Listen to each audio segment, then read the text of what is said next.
Shabbat Shalom. We don't always read Haftarah at Makom Ohr Shalom because we delve so deeply into the Parsha, the Torah reading itself. Today's Haftarah, very poignant, and I wanted to share with you this story and its message. So a widow comes to Elisha, who's known as a healer of the time. This is from the book of 2 Kings. And the widow explains her husband has passed and a creditor has come to ask for payment, except she doesn't have anything to give. And her sons will be given into slavery. And so Elisha says, "What do you have? What do you have in the house?" And the widow says, I have nothing. I have this small pot of oil. That's it. And Elisha says, go to your neighbors, borrow as many pots as you can. Don't ask for just a few. Ask for a lot of empty pots. And so the woman and her sons go to the neighbors and they gather these empty pots. And then she follows the rest of Elisha's directions,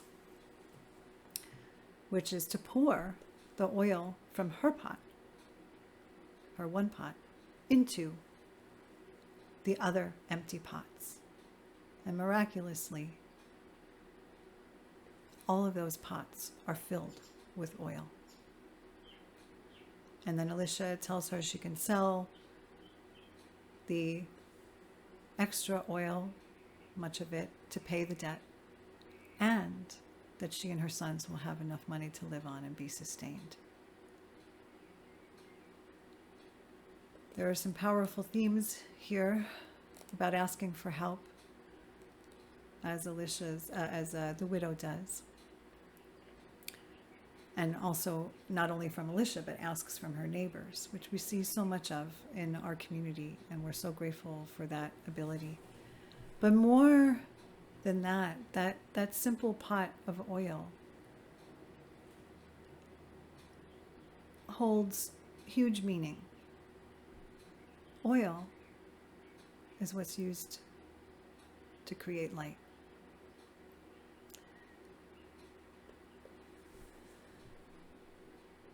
And yet, the widow was told to pour out her light. But miraculously, her oil, which makes light, remained, even as she poured out that oil. So I see that pot of oil, it's our light in each and every one of us. Every single human being has this light. Different groups of people, different languages, different religions have different shades of light and different shapes of the flame in different moments. But we all have this light. And right now, for the Jewish people, is a very scary time.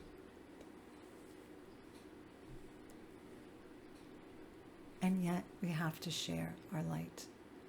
Elisha is telling us, don't be tempted to hold on to your light out of fear that someone will extinguish it. Elisha is calling us to share our light and to pour it into the vessels of our neighbors. And like the oil that miraculously multiplied for the widow and her sons to be sustained, this light, when we share it, will sustain us. But it has to be given away in order to sustain us as individuals, as a community, and as humankind. We have to look for ways to be the light in the darkness of hatred.